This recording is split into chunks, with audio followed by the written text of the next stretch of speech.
The Witch of Wanzaye, the emerald valleys of Ethiopia's Amhara region, where the Wanzaye River carves through ancient hills, the village of Korum once thrived, its fields bursting with teff and its nights alive with song. But a creeping dread had settled over the land. For years, children vanished under the full moon, their laughter snuffed out, leaving only whispers of the Witch of Wanzaye, a spectral figure said to haunt a riverside cave, her voice a haunting melody that lured the young to their doom. The village lived in fear, offering prayers and sacrifices to appease her, but the disappearances persisted. Into this shadow stepped Tsegaye, a 20-year-old goatherd, wiry and sharp-eyed, whose heart burned with resolve after his younger sister, Alem, vanished. Orphaned young, Tsegaye had raised Alem alone, her bright smile his only solace. Now, driven by grief and defiance, he swore to find her, even if it meant facing the witch herself. The villagers, cowed by fear, mocked his quest, but Tsegaye's courage was unshakable, his staff and a woven amulet from Alem his only companions. One foggy dawn, Tsegaye trekked to the Wanzaye's banks, where the air hummed with unease.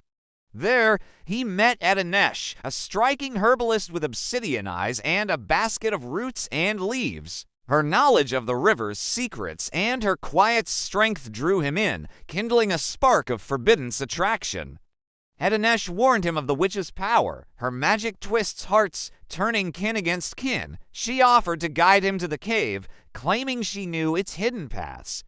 Their late-night talks by the river blossomed into a tentative romance, but whispers spread in Korum. The village priest, Abba Johans, a gaunt man with a silver cross and a voice like thunder, accused Adanesh of serving the witch, sowing doubt in Tsegaye's mind.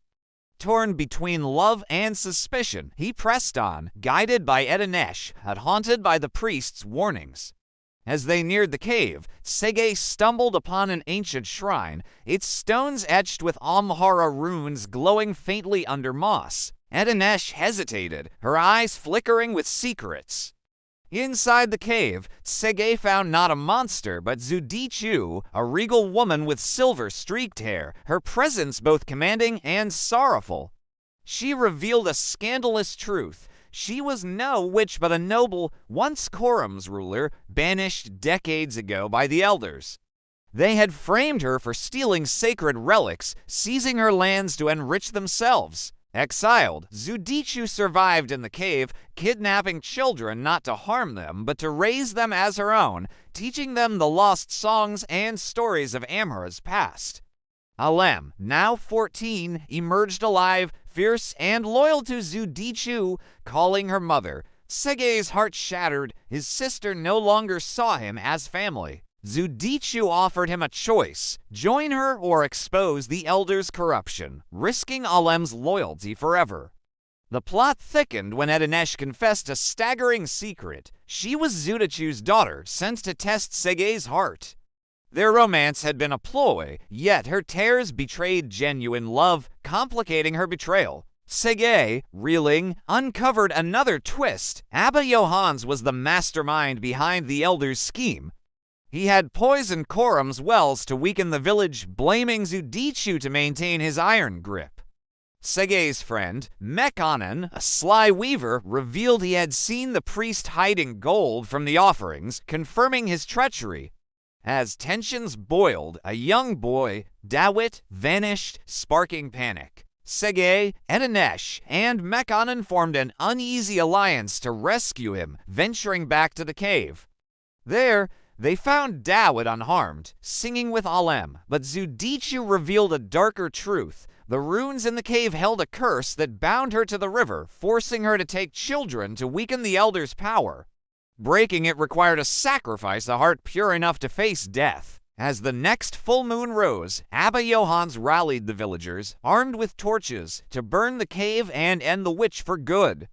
He exposed another twist. He was Zudichu's estranged brother, who had betrayed her to seize her inheritance. His greed had fueled the curse, and now he sought to destroy her to hide his sins. Tsegaye, Adanesh, and Alem devised a desperate plan: use the runes to summon the Wanzaye's waters against the priest. In a heart-pounding clash, Tsegaye faced Abba Johans, who wielded a cursed dagger, its blade etched with the same runes. Etanesh, torn by her mother's legacy and her love for Tsegaye, intervened, disarming the priest but taking a wound. As the river surged, Zudichu chanted the rune's final verse, offering her own life to break the curse. The waters roared, sweeping away Abba Johans and the corrupt elders, sparing the village.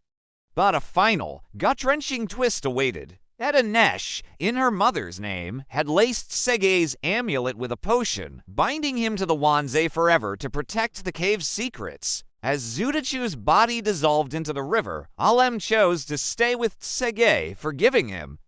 Etanesh, racked with guilt, vowed to atone by healing Korum's poisoned wells. Tsegaye, now unable to leave the river's banks, became its guardian, his voice guiding lost children home. Years later, villagers swore they saw him in the mist, rowing with Etanesh under starlit skies, their love a fragile flame amid the curse's shadow.